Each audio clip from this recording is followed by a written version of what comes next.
Assalamualaikum warahmatullahi wabarakatuh. Alhamdulillah wa syukurillah ala ni'matillah wa la hawla wa la quwata illa billah. Allahumma sholli ala sayyidina Muhammad wa ala ali sayyidina Muhammad. Pemirsa Facebook Masjid Agung Quba Timah yang insyaallah dimuliakan oleh Allah Subhanahu wa taala.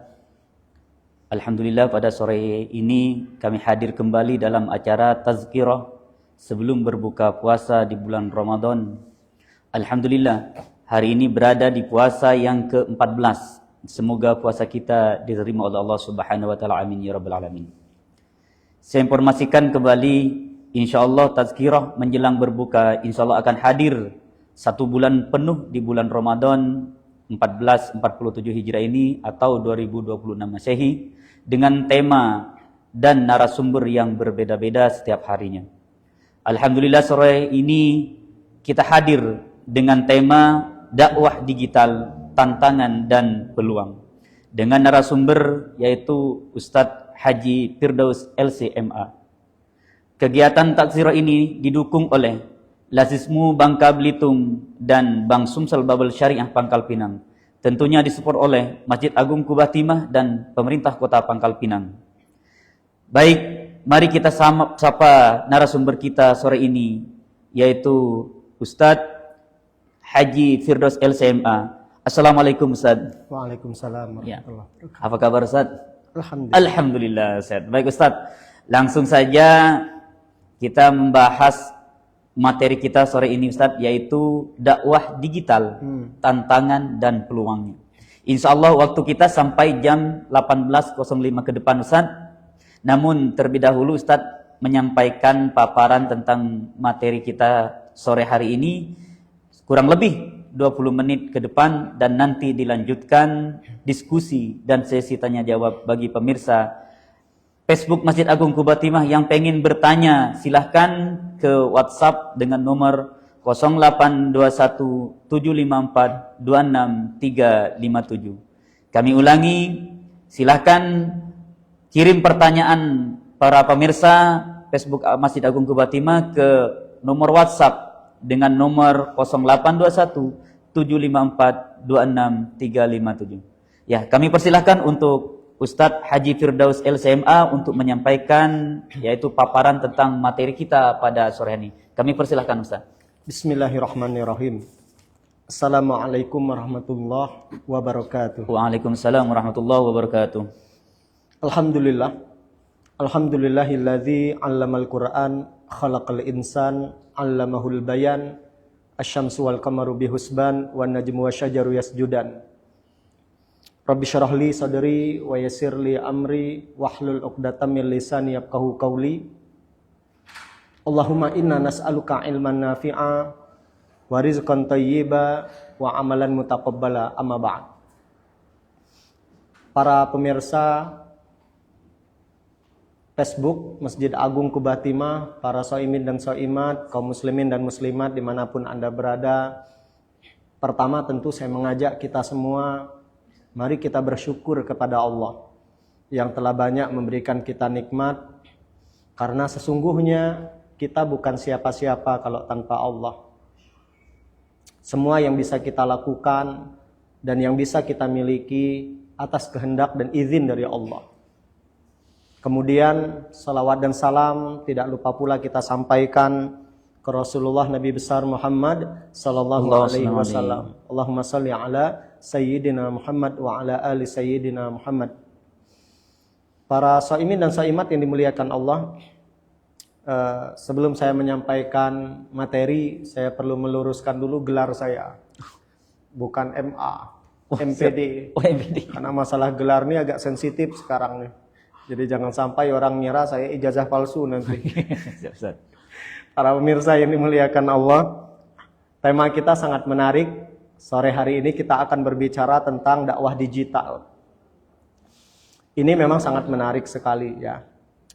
Apa itu dakwah digital? Dakwah digital itu adalah kegiatan menyampaikan ajaran-ajaran Islami atau dakwah-dakwah Islami melalui media atau platform digital dengan memanfaatkan teknologi internet.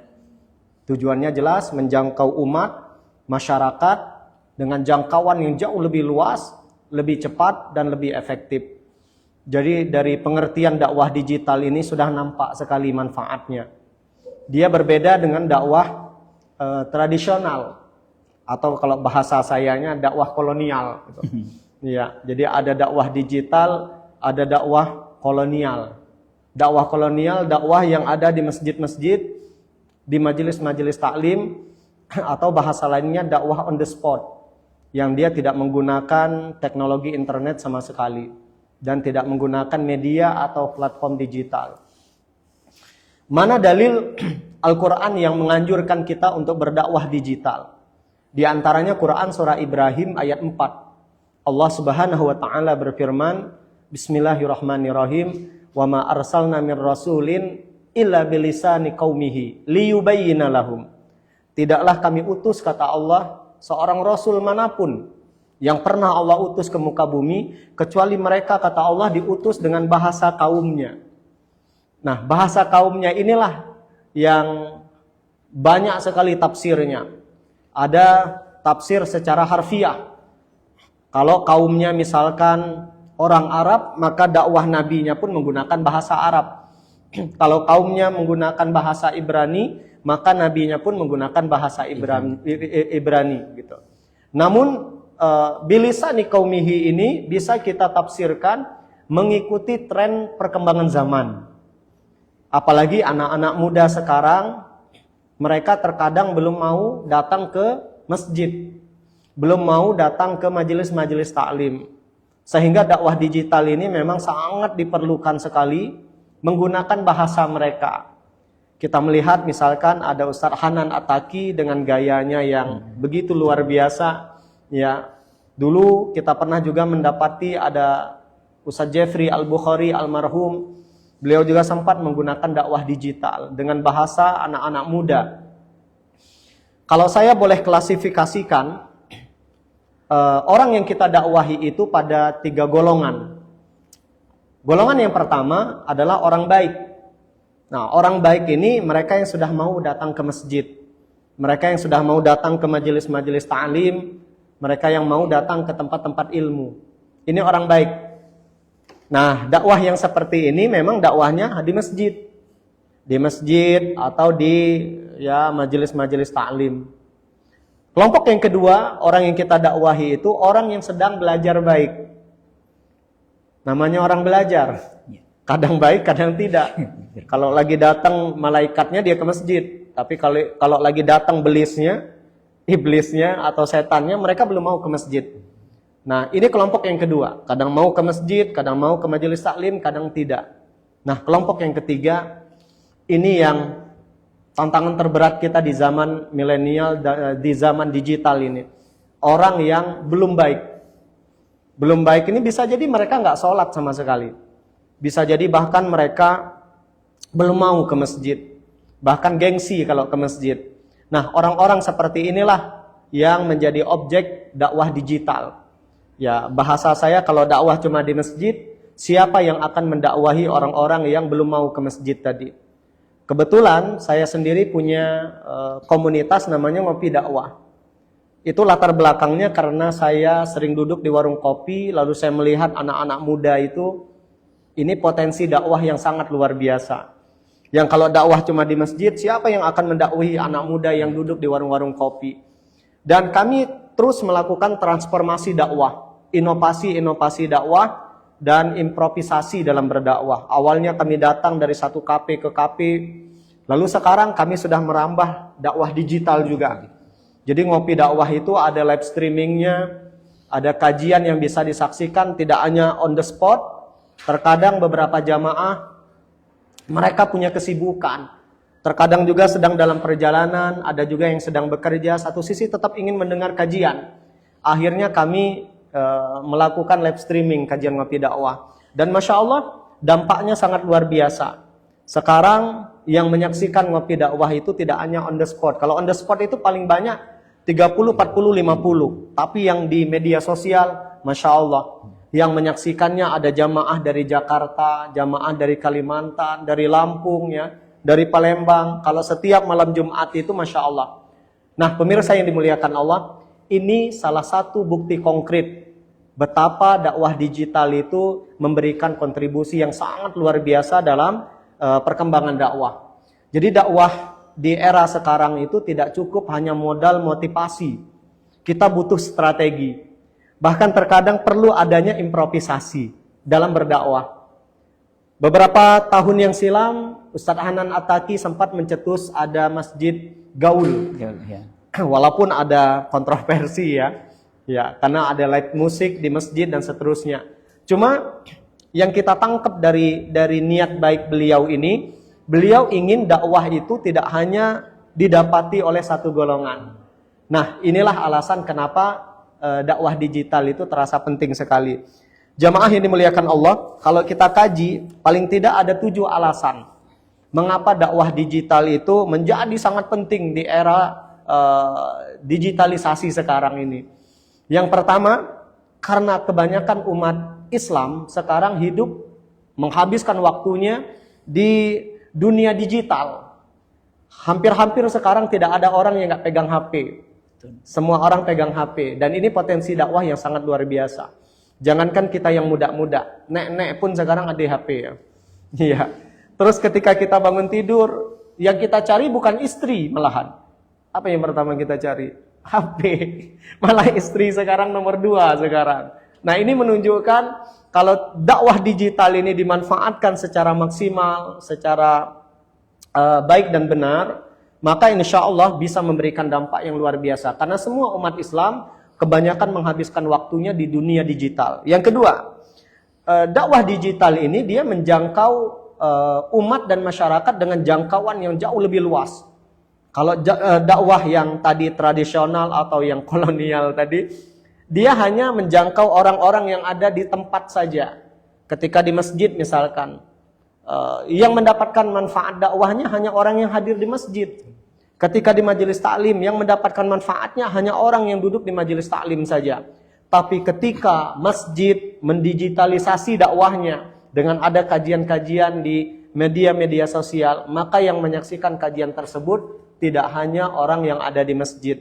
Orang-orang di seluruh dunia bisa menyaksikannya. Sebagai contoh misalkan kajian yang kita ada di setiap subuh di kajian di Masjid Agung Kubah Timah. Khususnya jamaah saya, jadwal saya kebetulan Senin pagi. Malam Seninnya mereka sudah pada WA, Ustadz besok temanya apa? Itu artinya, padahal mereka bukan orang Pangkal Pinang. Mereka ada jamaah saya di Sungai Liat, jamaah saya di Kobak, jamaah saya di Mentok, bahkan jamaah yang di luar Pulau Bangka. Jamaah saya kan kantor-kantoran itu terkadang mereka sudah pindah, tetap mereka menyaksikan. Ada salah satu mantan kepala Kanwil Keuangan, ya, perwakilan Provinsi Kepulauan Bangka Belitung. Sekarang beliau pindah ke Kalimantan. Nah, Pak Edi dulu jamaah kita juga, beliau aktif. Setiap pagi beliau menyaksikan dakwah yang ada di Masjid Agung Kubah Timah, termasuk di beberapa masjid yang menggunakan teknologi digital. Nah, ini pentingnya dakwah digital yang kedua, karena jangkauannya sangat luas sekali. Dia melewati batas waktu dan tempat. Yang kedua. Yang ketiga, dia lebih efisien dan fleksibel. Dakwahnya bisa diakses kapan saja, tidak mesti pada waktu tersebut. Mungkin saat kajian kita tidak bisa. Kita bisa mereplaynya atau mengulangnya nanti mungkin di saat kita punya waktu yang lapang gitu. Karena biasanya dakwah digital itu biasanya direcord, ya, tidak dibuang begitu saja. Dia tersimpan, apalagi di platform misalkan YouTube, ya, Instagram, Facebook. Itu terkadang dia otomatis tersimpan di dalam aplikasinya. Sehingga dia lebih fleksibel kita menyaksikannya. Kemudian bisa diputar ulang juga. Dan bisa di-share kemana saja. Nah, inilah efektifnya dakwah digital. Yang nge-share-nya pun tidak mesti seorang ustadz. Kita orang awam bisa nge-share konten digital, konten dakwah digital tadi tanpa perlu ilmu dari kita.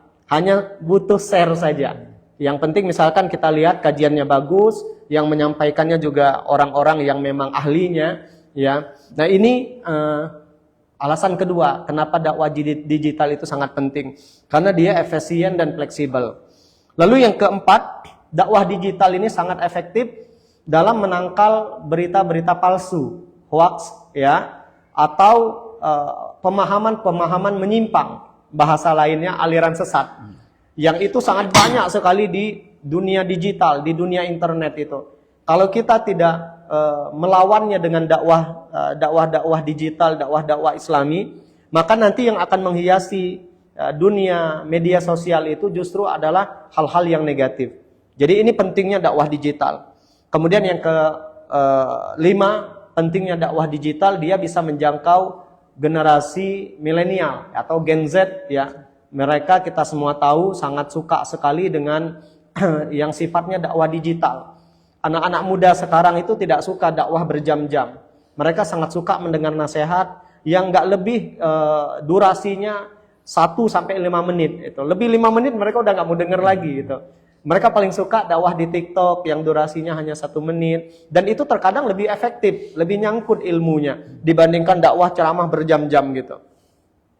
Belum lagi terkadang ada podcast yang masuk ke dunia mereka. Makanya ngopi dakwah contohnya. Ngopi dakwah itu saya terkadang ketika berdakwah di warung kopi tidak menggunakan pakaian seperti ini. Karena anak-anak muda itu lihat kita pakai kopiah, pakai baju koko, apalagi pakai jubah. Mereka sering bilang, minggir ya bau surga, kata mereka. Kita dibilang bau surga.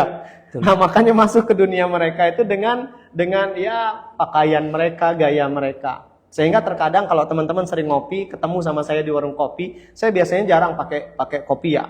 Saya biasanya ya agak ganteng dikit lah. Ya, betul Ustaz. Aslinya kan memang ganteng. Ya, betul Ustaz. Ya, kadang saya pakai topi snapback gitu, supaya anak-anak muda itu merasa nyaman gitu. Orang kalau nggak keciri sama saya nggak tahu kalau saya itu ustadz biasanya. Tapi terkadang kami disitulah ngopi dakwah, menyampaikan metode dakwah dengan bahasa yang ringan, bahasa mereka ya, dengan penampilan mereka. Alhamdulillah masuk. Ya dampaknya sangat terasa luar biasa.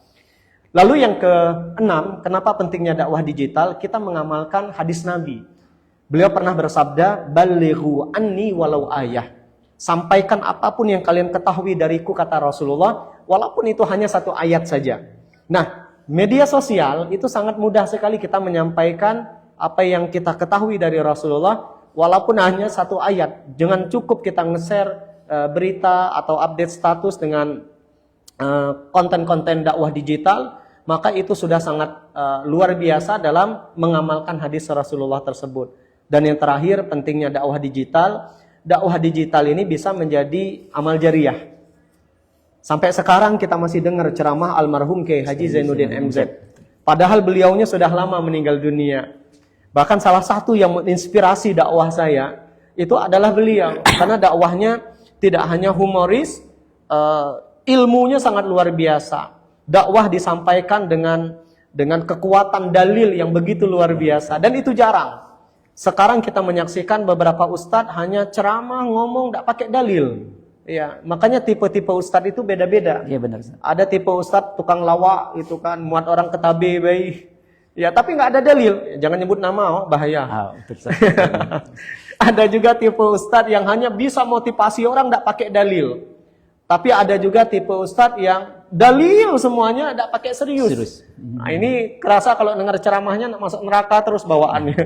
Nah, terlalu serius. Iya. Tapi kalau kita dengar ceramahnya Ustadz Abdul Somad, dengar ceramahnya Ustadz almarhum Kiai Haji Zainuddin MZ, pun almarhum Ustadz Jeffrey Al-Bukhari, Ustadz Arifin Ilham, semua dakwah mereka itu terikut di media sosial, di internet, dan itu amal jariah buat mereka. Masya Allah. Makanya pemirsa yang dimuliakan Allah, saya menganjurkan kita, kalaupun kita berdakwah, berdakwahlah di media sosial. Berdakwahlah di dunia digital. Karena itu bisa menjadi potensi amal jariah yang mengalir pahalanya sampai nanti hari kiamat. Cuma perlu kita ingat, di dalam berdakwah digital, itu ada prinsip-prinsip yang tidak boleh kita langgar. Prinsip yang pertama, nawaitunya mesti lillahi ta'ala. Jadi jangan sampai kita berdakwah di dunia digital supaya terkenal, supaya viral, supaya mendapatkan pundi-pundi rupiah. Ini yang seperti ini dikesampingkan dulu. Dakwah digital itu niatnya mesti lillahi ta'ala.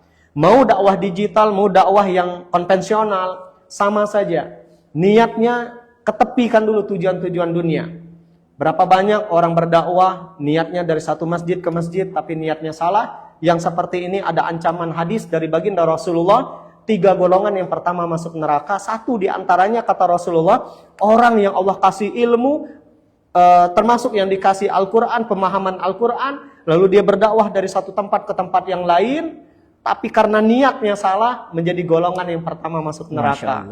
Maka seandainya pemirsa yang dimuliakan Allah ingin berdakwah di dunia digital, nawaitunya mesti lillahi ta'ala. Kalau niatnya karena Allah, kalau niatnya karena akhirat, dunia akan ngikut. Tapi kalau niatnya karena dunia, belum tentu akhirat mengikut. Ini prinsip yang tak boleh dilanggar. Prinsip yang kedua, jangan pernah kita berdakwah di dunia digital, kecuali kita punya ilmu. Karena di media sosial itu Masya Allah, beberapa bulan yang silam itu saya dikirimi video sama salah satu jamaah saya di Sungai Liat. Ustadz, ini ada ustazah yang viral di TikTok. Ya, mungkin kalau saya sebut pemirsa pasti tahu namanya. Beliau viral di TikTok. Beliau menyampaikan beberapa pendapat fikih, tapi tanpa dalil sama sekali. Dia menyampaikan dakwah tadi, ya akhirnya banyak orang terpengaruh karena beliau udah kadung viral tadi. Nah, ini sangat berbahaya sekali. Itu yang pernah diwanti-wanti oleh Rasulullah. Hati-hati kata Rasulullah, di akhir zaman akan muncul arwaibidoh. Apa itu arwaibidoh? Ar-rajulut tafah fi amril amah. Orang yang gak ngerti masalah agama, ngomong berbicara masalah agama. Dan itu berbahaya sekali. Apalagi sekarang gampang sekali orang dipanggil ustadz. Pakai sungkok dikit lah dipanggil ustadz sekarang. Berjenggot dikit dipanggil ustadz. Ya. Pacak ceramah dikit dipanggil ustadz. Bahkan saya aja muka agak Arab-Arab maklum ini. Ya bukan Arab betul. Itu pernah dipanggil Habib itu. Masya Allah, kalau saya ngaku Habib mungkin orang banyak percaya. Karena hidung agak mancung nih kan. Ya, tapi saya nggak mau. Nah, inilah bahayanya dakwah digital kalau tanpa ilmu. Jadi kalau teman-teman ingin berdakwah digital, bekali diri kita dengan ilmu agama yang sangat mumpuni, atau paling tidak kita sering-seringlah duduk di majelis ilmu supaya kita punya bekal keilmuan sebelum kita berdakwah di dunia digital ini. Kemudian yang ketiga, penting untuk tabayun. Ketika kita share konten dakwah digital, ya, atau konten-konten dakwah, pastikan itu sudah terverifikasi kebenarannya. Karena di media sosial, di dunia digital itu yang benar banyak, tapi yang tidak benar jauh lebih banyak. Sehingga sebelum kita share, pastikan itu ditabayun dulu. Bila perlu cek sama ustadz yang paham, sama kiai yang paham, sama habib yang paham. Ini benar tak ustadz ini konten digital ini? Benar tak isinya? Benar tak dalilnya? Sahih tak gitu? Ya, karena terkadang ketika kita nge-share tidak ada tabayun, pada akhirnya kita ikut menyesatkan orang ketika dakwah digital ini tidak menggunakan konsep tabayun. Kemudian yang keempat, bahasa dalam konten digital atau dakwah digital itu mesti dengan bahasa yang lemah lembut. Bahasa yang halus, tidak kalimatnya memprovokasi orang untuk berbuat yang tidak benar. Karena dakwah niat baik, kalau caranya tidak baik menjadi hasilnya tidak baik gitu. Kemudian yang terakhir, di dalam dakwah digital sangat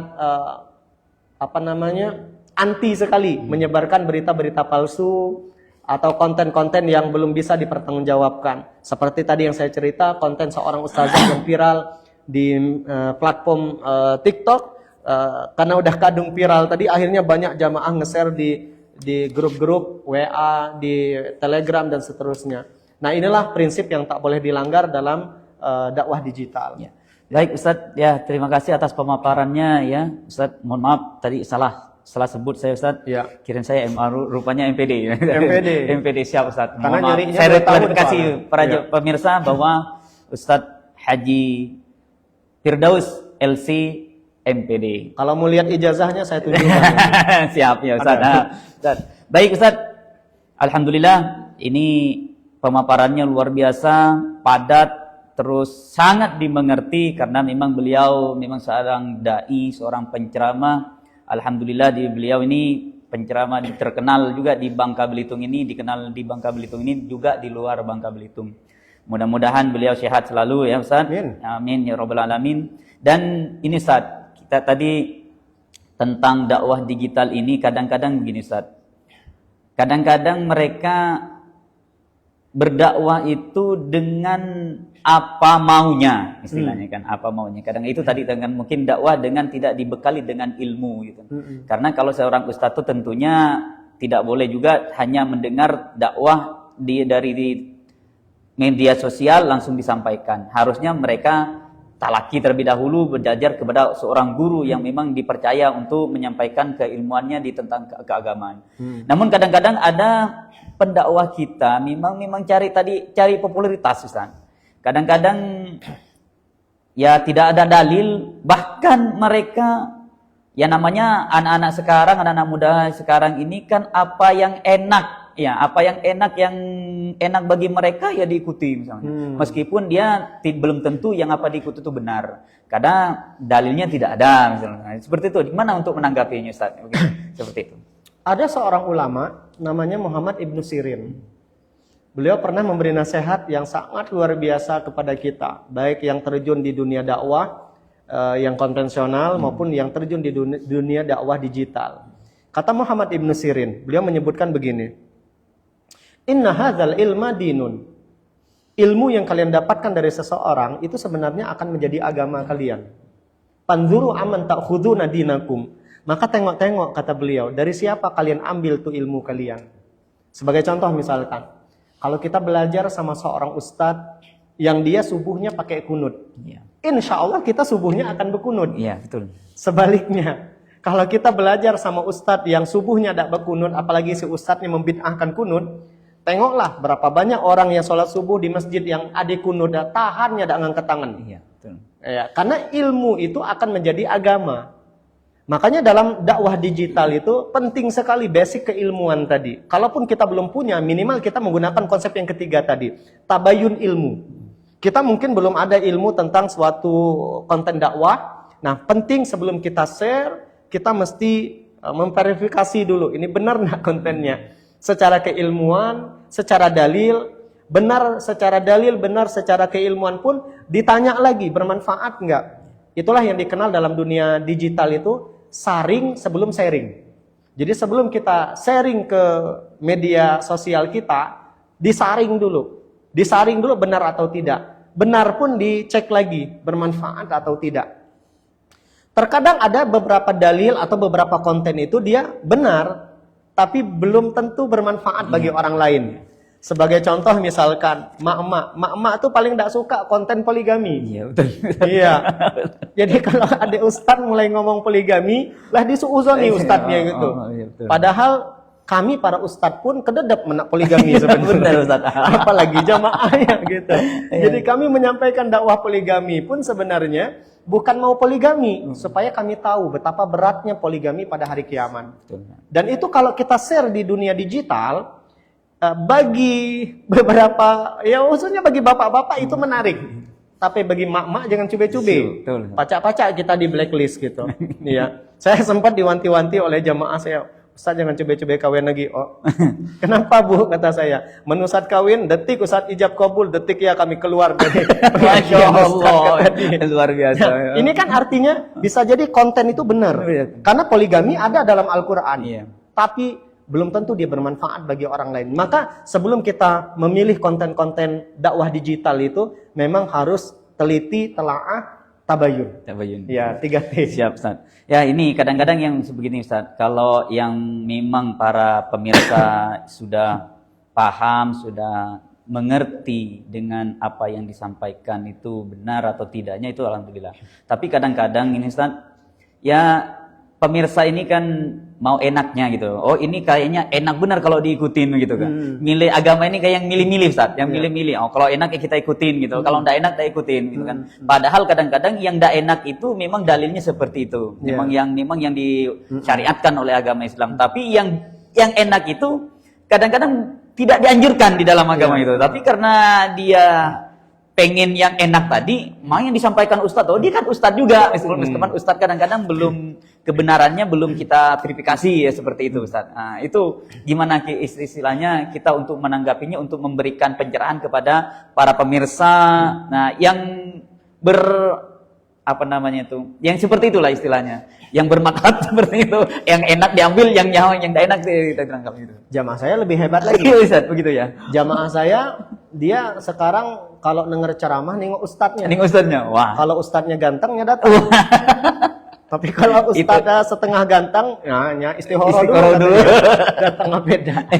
Nah, pemirsa yang dimuliakan Allah, kebenaran itu mesti kita ambil dari siapapun. Ali bin Abi Thalib pernah berkata, siapapun yang mengajarkan saya satu huruf alif, kata Ali, dia guru saya. Cuma yang jadi masalah sekarang, kita ini kan dikotak-kotakin. Banyak, ya kalau bukan ustadz kami yang ngajar, kami tidak kawa datang. Ya, betul. Ya, kita melihat aja lah misalkan di Masjid Agung Kubatima, ketika ustadz si A yang datang dia punya jamaah, maka datang dia. Tapi kalau bukan ustadznya tidak dengar. Yang seperti ini nggak benar. Karena ilmu itu mesti kita ambil dari siapapun, bahkan dari ahli maksiat sekalipun, kalau dia menyampaikan kebenaran wajib kita ambil. Ya. Saya pernah ditanya juga oleh seorang jamaah saya. Gitu. Jamaah saya ini kan memang kebanyakan mak-mak gitu, sama satu lagi janda-janda gitu. Jadi saya ini spesialis janda dan mak-mak gitu. Ya. Mak-mak itu pada sering cerita, Ustadz, suami kami nggak pernah sholat, suami kami jahat, suami kami KDRT, suami kami selingkuh. Tapi suatu saat suami kami nyuruh kebaikan, apakah tetap wajib taat? Ada pepatah bahasa Arab mengatakan, unzur makola, wala tanzur man kola. Nah, itu kan viral sekali itu, kata-kata bijaksana dari orang Arab itu. Lihat omongannya, jadi jangan lihat siapa orangnya gitu. Ya. Dan jangan juga melihat, oh ini bermanfaat bagi kita, oh ini tidak, oh ini enak, ini tidak. Quran surah Al-Maidah ayat 85 kalau saya nggak salah. Nanti silakan dibenarkan kalau saya salah. Itu ada sindiran Allah buat kita. Afatu'minuna bi ba'dil kitab wa takfuruna bi ba'd. Apakah kalian hanya akan mengamalkan sebagian ayat Al-Quran, lalu kalian tinggalkan ayat Al-Quran yang lain? Ini sindiran yang sangat keras buat kita. Karena sekarang banyak orang kalau bukan ustadznya tidak dengar. Padahal itu kebenaran. Kalau ini nggak bermanfaat buat dia, dia nggak mau ngamalin. Ini juga nggak benar. Yang paling sering terjadi itu dalam perkara waris.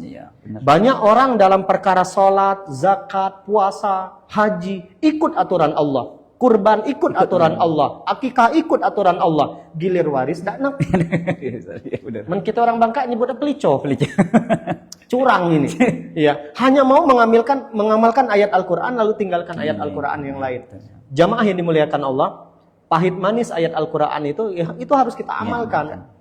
114 surah, ya, 6.236 ayat. Pahit manis harus kita amalkan. Jadi ayat Al-Quran itu bukan makanan prasmanan. Hukum Allah itu bukan makanan prasmanan yang kita ambil sesuai selera. Tapi semuanya wajib kita amalkan. Nah ini nasihat buat kita semua. Baik, Masya Allah, ya Allah, itu mungkin ya. Kita masuk ke sesi pertanyaan. Ustadz, ini ada yang bertanya dari Bapak Muhammad dari Bangka Barat. Wah, jauh sekali ini, alhamdulillah. Bagaimana Ustadz menanggapi kadang-kadang mama ini Ustadz, ibu-ibu, ini khusus ibu-ibu ini yang ditanyakan ini, karena yang nanya bapak-bapak ya. Kalau ibu-ibu yang pasti yang ditanya bapak-bapak. Nah, bagaimana menanggapi kadang-kadang ibu-ibu ini Ustadz, ketika dia pencang ceramah itu menguntungkan para ibu-ibu, nah itu Ustadz langsung mereka bahas Ustadz. Tapi kadang-kadang di media sosial itu kalau dia tentang menguntungkan laki-laki, dan itu memang kadang-kadang ayatnya juga jelas, tapi dia langsung skip Ustaz. Bagaimana itu untuk laki? Nah ini Ustaz, saya ini nggak bisa ini. Ustaz lah yang bisa menjawab bagaimana caranya untuk memberikan ya semacam pengarahan lah. Kadang-kadang ibu-ibu ini seperti itu Ustaz, bukan nyalakan ibu-ibu kadang-kadang ya. Tapi bapak-bapak juga kadang-kadang bapak-bapak kalau memang menguntungkan bapak-bapak dinyari dikuatkan kadang-kadang dibahas, tapi kalau menguntungkan ibu-ibu dia skip. Nah itu Ustaz, bagaimana untuk memberikan penjelasan kepada pemirsa? Hal-hal seperti ini dalam dunia dakwah memang sering terjadi. Sebagai contoh yang tadi saya bilang poligami. Kalau kita bahas poligami, ibu-ibu pasti akan lewat. Cuma saya berpesan kepada ibu-ibu, benci syariat poligami, haram hukumnya. Karena itu termaktub dalam Al-Quran. An-Nisa ayat 3. Dan qadarullah, baginda Rasulullah, poligami. Jadi siapapun para wanita tidak boleh benci syariat poligami. Tapi setiap wanita berhak tidak mau dipoligami. Ini dua hal yang berbeda. Ya, kemarin ada ustadz teman saya, dia cerita wanita yang poligami itu sebenarnya ya, kalau ada ustadz atau siapapun misalkan punya dua istri, istri kedua itu sebenarnya dia bukan merebut suami orang, dia sedang mengambil haknya Iya. Karena kita para suami ini berhak menikah berapa maksimal? Iya, 4. Nah, kalau kita punya istri 1, masih ada 3 hak wanita lain. Jadi kalau ada wanita yang menikah dengan suami orang, itu sebenarnya boleh. Dia sedang mengambil haknya. Yang tidak boleh itu kalau orang sudah punya istri 4 lalu menikah dengan suami orang. Nah, ini dia sudah habis haknya. Ya, ini contoh ya. Jadi ibu-ibu ya, saya perlu luruskan itu. Benci syariat poligami tidak boleh. Karena itu termaktub dalam Al-Quran. Rasulullah poligami. Sahabat Nabi poligami. Alim ulama kita beberapa poligami. Ya, saya aja yang belum berani itu. Kalau sudah ada berani, insya Allah saya poligami juga gitu. Cuma nunggu waktu mustajab bilah ini. Nah, ini yang pertama. Yang kedua lagi, contohnya masalah hutang. Banyak para ibu-ibu bilang kalau suami punya hutang sama istri bayar nggak? Bayar biasanya. Tapi gilir bini punya hutang sama suami, tidak bayar. Nah, pendapat yang ini biasanya dipegang erat sama ibu-ibu. Iya, betul, Ustaz. Yang seperti ini nggak benar, ya. Karena itu tidak apa namanya, tidak sesuai dengan konsep-konsep kebaikan. Jadi kebenaran itu bukan yang kita ambil yang menguntungkan kita, betul. Tapi menguntungkan atau tidak, pahit manis harus kita amalkan. Jadi demikian penjelasannya Pak Muhammad. Dan ini memang tugas kami para ustadz untuk meluruskan pemahaman jamaah. Jangan justru kami para ustadz justru memprovokasi ya mak-mak atau memprovokasi bak-bak gitu. Jangan. Ya. Baik, itu Bapak Muhammad yang dari Bangka Barat ya, yang sudah bertanya pada sore hari ini. Mudah-mudahan bisa puas dengan jawaban yang dijawab oleh Ustadz Haji Firdaus tadi. Mungkin ini sebenarnya masih pengen, rasanya sebentar sekali ini kita perbincangan kita, namun alhamdulillah Ustadz, waktu kita sudah habis ini Ustadz ya. Alhamdulillah Ustadz, tidak terasa sudah berada di penghujung tazkirah kota kita sore ini. Semoga apa yang Ustadz sampaikan bisa bermanfaat bagi kita semuanya. Amin ya rabbal alamin. Seperti biasa di ujung acara kita akan mendengarkan closing statement dari Ustadz Firdaus LC MPD ya, tentang tema kita sore ini. Silakan Ustaz. Bismillahirrahmanirrahim, para pemirsa, pendengar Facebook Masjid Agung Kubatimah, para saimin dan saimat, kaum muslimin dan muslimat dimanapun Anda berada. Dakwah itu tidak hanya butuh motivasi. Dakwah itu butuh transformasi. Dakwah itu butuh strategi. Terkadang juga dakwah butuh inovasi dan improvisasi supaya jangkauan dakwahnya lebih luas. Kalau dakwah hanya menggunakan motivasi, tidak ada improvisasi, yang menerima manfaat dakwahnya sangat sedikit. Dakwah digital itu memberikan ruang dan waktu yang sangat luar biasa, manfaat yang sangat luar biasa dalam menyampaikan konten-konten Islami. Jadi ayo siapapun kita bisa berdakwah. Karena berdakwah itu artinya mengajak. Berbeda dengan ta'lim. Kalau ta'lim kita harus punya basic keilmuan. Cuma dalam berdakwah tadi kita harus punya juga ya keilmuan juga. Kalau tak punya keilmuan, minimal kita memverifikasi konten dakwah kita sebelum kita share ke banyak orang. Nah, ini pentingnya dakwah digital. Semoga Allah ridho dengan apa yang kita lakukan. Wallahu a'lam bishawab. Assalamualaikum warahmatullahi wabarakatuh. Waalaikumsalam warahmatullahi wabarakatuh.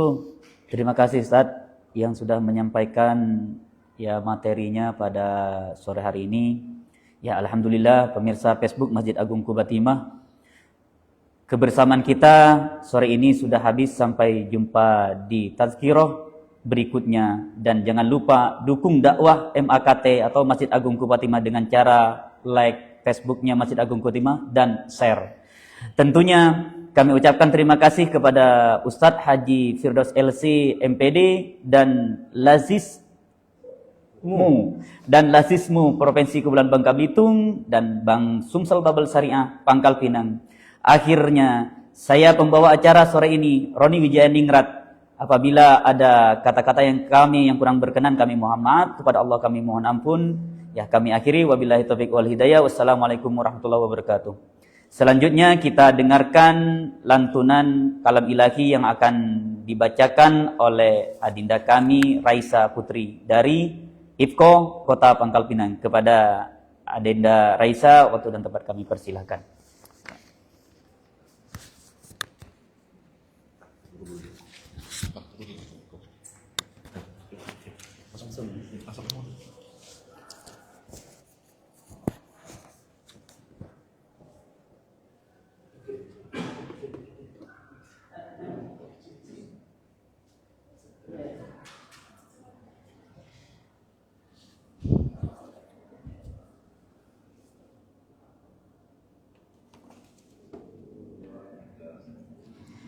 Assalamualaikum warahmatullahi wabarakatuh.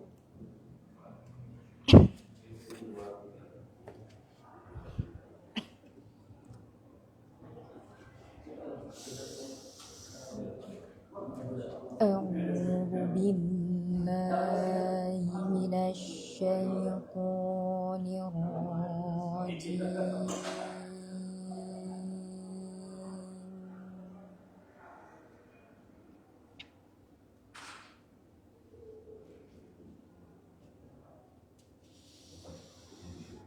Bismillahirrahmanirrahim.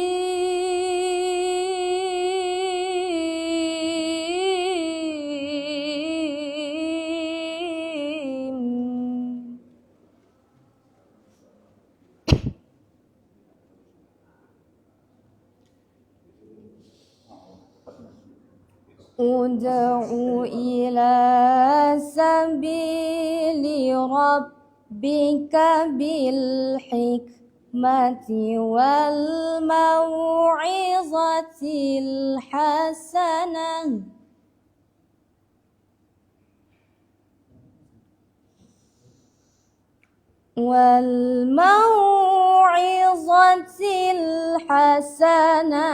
wajadilhum billati hiya ahsan.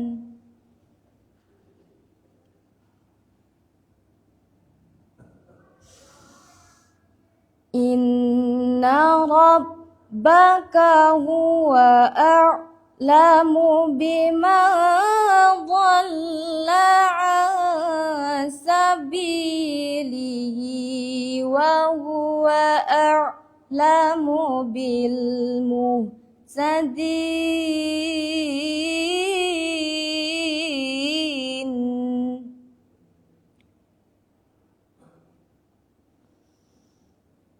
Wa in 'aqabtum fa'aqibu bimithli ma 'uqibtum bih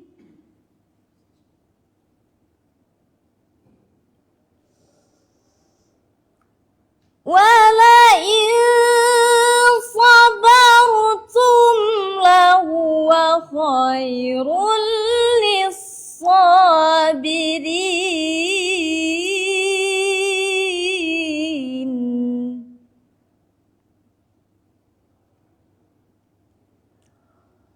Wasbir wa ma sabaruka illa billah.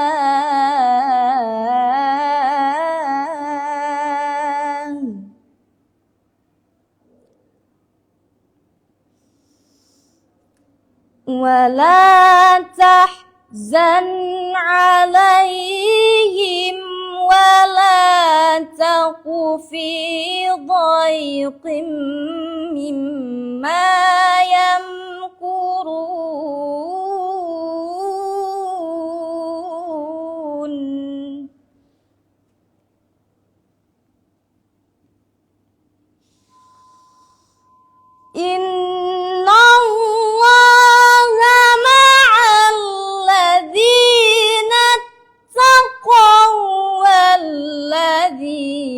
هم محسنون.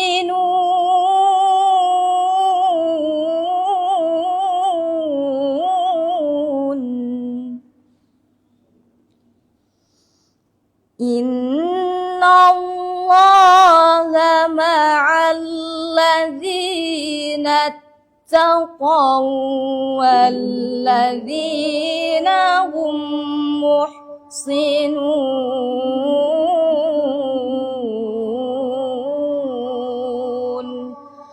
Sadaqallahul azim.